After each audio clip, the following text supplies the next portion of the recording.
네, 또 한 가지 질문이 있어요. 네. 이건 어떤 거냐면 전에 이제 전화로 이제 그 부산에 계시는 분한테 이제 그 무당 처음에 봤어요.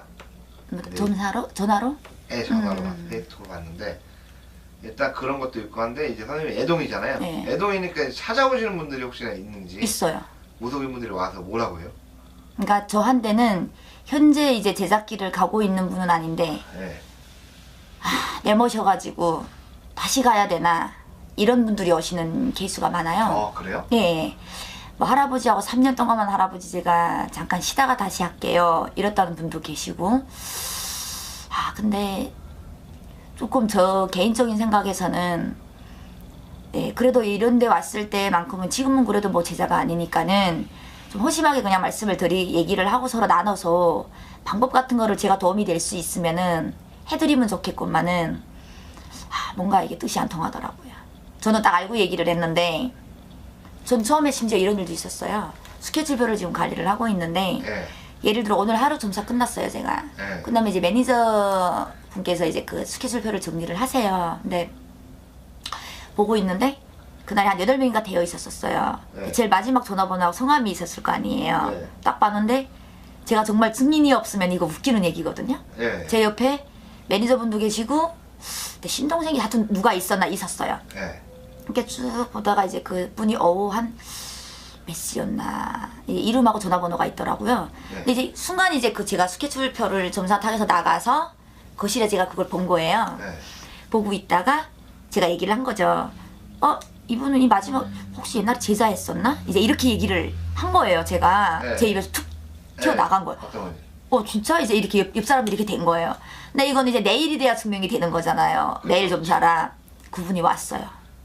그래서 별 울리더라고요. 근데 제가 그때 저기서 거실에서 제가 지금 약을 먹고 있었나 봐요. 딱 눈이 마주친 거예요. 제가 네. 딱 봤는데 맞는 거예요. 딱 이제 제자 같은 거예요. 느낌에. 그래서 이제 들어와서 앉아서 제가 이제 얘기를 했죠. 근데 얘기는 안 하고 제가 처음에 혹시 이제 이런 만신기를 가셨었냐고 여쭤볼 수도 있는데 희한하게 저희 대신 할머니께서 그 말을 안 주시더라고요. 그런 질문을 안 하고 어떻게 오셨냐고 얘기를 했더니 몸이 아프대요. 그래 있다가 제가 얘기를 했죠. 몸이 아픈 거는 본인의 친정엄마가 자꾸 왜 이렇게 아플서지? 하고 얘기를 했어요. 네. 근데 그 말을 인정을 안 하더라고요. 자기가 온 거는 뭐 일단은 저는 이제 점을 그렇게 봤는데 엄마가 딱 아플서서 이제 자꾸 엄마가 이제 그분을 자꾸 데리고 가려 하는 그런 느낌인 거예요. 이미 전 돌아가셨는데. 네. 근데 그분이 그걸 인정 안 하면서 자신이 자기에 대한 병을 알고 왔다는 거예요. 그럴 것 같으면 그렇게 자신 있으면 뭐하러 만신을 찾아다니냐. 본인 인성을 본인이 알고 보지. 와서 이런 식으로 말씀을 하시냐. 서로 신뢰가 안 가게. 라고 얘기를 했더니 그분이 하는 얘기가 옛날에 나도 불릴 만큼 불린 제자였는데 라고 얘기를 하더라고요. 이미 알고 있었다. 내가 얘기를 했어요. 네. 그럼 말씀하시지 그랬냐고 저한테 이러는 거예요. 네. 그래 이따가 제가 하는 얘기가 저희 대신 할머니 마음이에요. 내가 이랬어요. 제가 그 얘기를 했어요. 그거는 지금 현재 본인께서 제자키를 가는 거 아니지 않냐고. 그러면 제가 증인이 없으면 웃기는 얘기지만 저는 이미 아줌마가 어저께 만신기를 갔던 여자라고 제자하던 여자랑 알고 있었어요. 어떻게 생각하세요? 라고 제가 얘기를 했어요. 네, 뭐래요? 그러니까 이제 나도 이제 불릴 만큼 옛날에 불리던 사람이었다고 이제 이것만 말씀을 하시는 거예요. 그래서 네. 그렇게 얘기하시지 마시고 어찌 됐든지 간에 지금은 상황이 답답하니까 그래다 찾아온 거니까 허심하게 점사를 보시고 점사비 가지고 그냥 돌아가시면 좋겠다고 제가 단도직입적으로 얘기하니까 그러면서 제가 한마디를 했죠. 어쨌든지 간에 지금 안 하시는 거 아니시냐고. 그래도 사람이 왜 내모셨는지는 제가 알겠다고. 기본적인 예의가 안 되신 거 아니냐고. 저는 사모님이 어저께 이미 만신이었다는 걸 알았었어요. 그냥 오늘날의 현실이 이게 아닌데 이거는 아니지 않냐고 라고 제가 말씀을 드렸고 저희 할머니가 너무 화가 나 있으시고 해요. 그분이 행동하시는 그거에 지금 저도 제가 점사 보는 게 아니잖아요.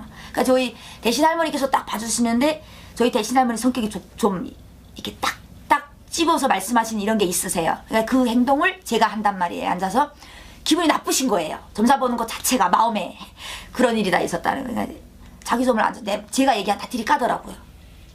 맞은 얘기를 했는데도 인정을 안 해. 그러니까 옛날에 뭐 있으니까는 인정을 안 하시더라고요. 그냥 그런 식으로 갔더니 딱 그 전날에 제가 점사를 받죠. 딱 무당이다 라고 맞았었어요. 자기 입으로 마지막에 실토를 하는 방법이 그럼 그렇다고 얘기를 좀 하시지 그랬냐. 내 마음이라고 얘기를 한 거죠. 웃기죠. 그 무속인 선생님들 나이 드신 분들도 많이 오고. 그럼요. 하다가 지금은 어찌됐든지 간에 뭐 안 하는데 그분은 제가 지금 당뇨가 급하게 왔는데 우리 엄마 데려가는 것 같진 않고 자기 꿈에 묘비석을 다 봤대요. 자기 눈으로. 그럴 것 같으면 전보라 다니지를 말았어야 되는 건데, 그러니까 이거 안 내려 넣으셨더라고요. 직성적인 거를 안 내리고 궁금을 하고, 자기도 뭔가 벌전은 있는 것 같고, 갑자기 내모셨으니, 근데 인정은 또 안 하기 싫고, 이런 입장. 근데 중요한 거는 제가 접을 봤다 이 말이에요. 예. 보긴 봤는데, 무속인이란 얘기를 했는데 하기 싫었었어요. 그날 아침. 어제 저녁에 이미 봤으니까. 근데 그분은 내가 못 보는 줄 알고. 근데 그때는 지금 내가 혼자 말이 웃기지만 증인이 있어서 진짜 알더라. 내일 아침에 보면 알겠지만 여자 분명히 무당을 하던 여자다. 전화번호하고 이름만 딱 보고 얘기를 한 거예요. 그래서 막 웃었죠. 우리가 그런 일이 다 있었어요 제가. 그런 일도 있구나. 그럼요. 있어요. 알겠습니다. 네.